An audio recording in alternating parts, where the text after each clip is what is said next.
No ar, Minuto da Unicidade, com o pastor Tony de Souza.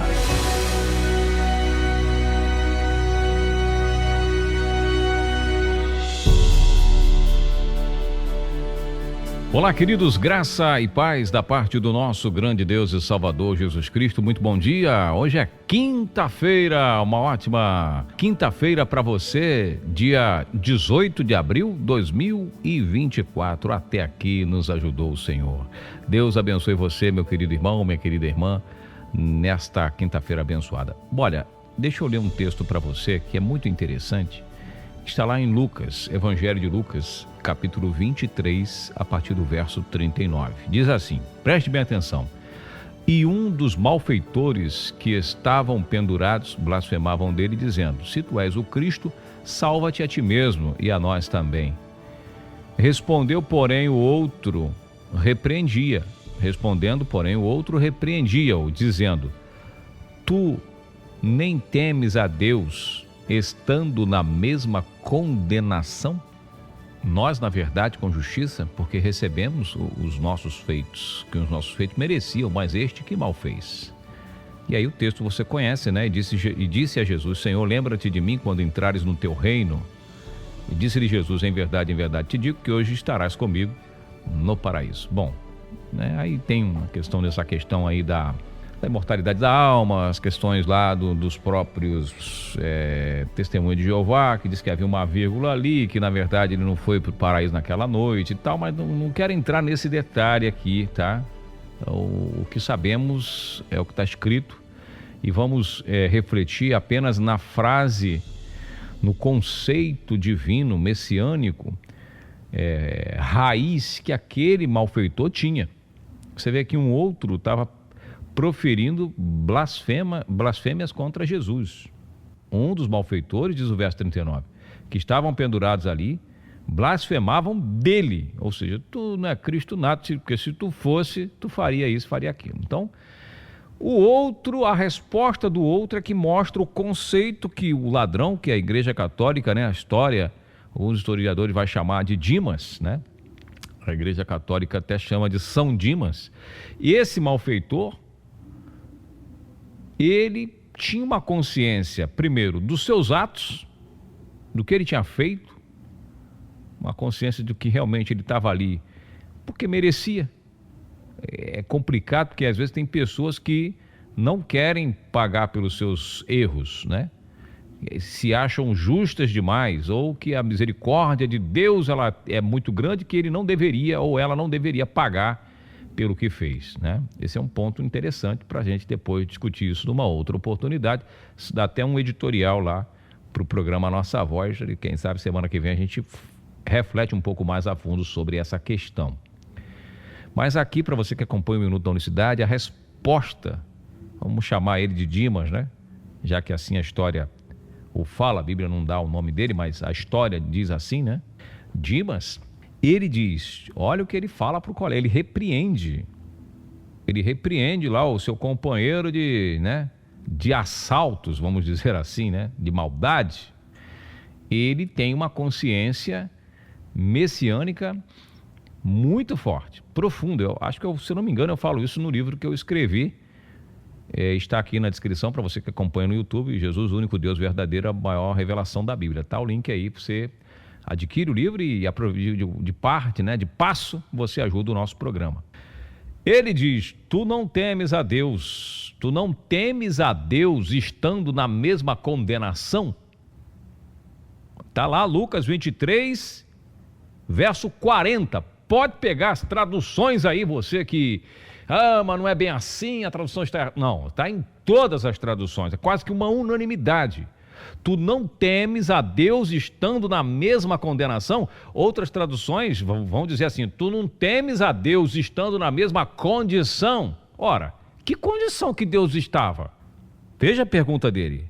A pergunta que nós chamamos no português de pergunta de retórica, a teologia também vai falar sobre isso, essa é uma das figuras de linguagem, né? São aquelas perguntas que não precisam de resposta, a própria pergunta ela é altamente reflexiva, para você que acompanha o Minuto da Unicidade hoje.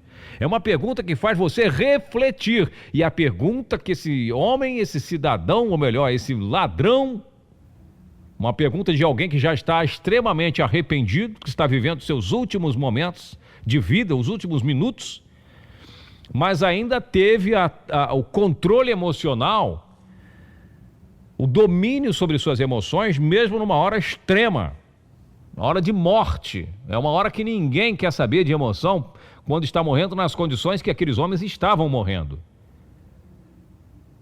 Há um controle emocional muito grande. E eu falo no livro sobre isso, porque existe a teologia liberal, diz que quando Jesus começa a falar na cruz lá, Deus meu, por que me desamparaste, que Jesus estaria delirando, porque havia passado muitas torturas psicológicas e físicas, e que Jesus começou a falar na cruz algumas coisas que para eles não fazia sentido ou não tem a resposta. Jesus estaria sob pressão altíssima de estresse e não estaria bem nas suas questões emocionais. Se o ladrão estava muito bem, emocionalmente falando, com uma visão do Messias tão forte, que ele disse, tu não temes a Deus estando na mesma condenação, ou seja, Deus está aqui do nosso lado e você não teme a ele, cara. Em outras palavras, essa é mais uma das provas, inúmeras provas, inúmeros relatos que identificam, que mostram para nós um outro lado de Jesus desconhecido da religião.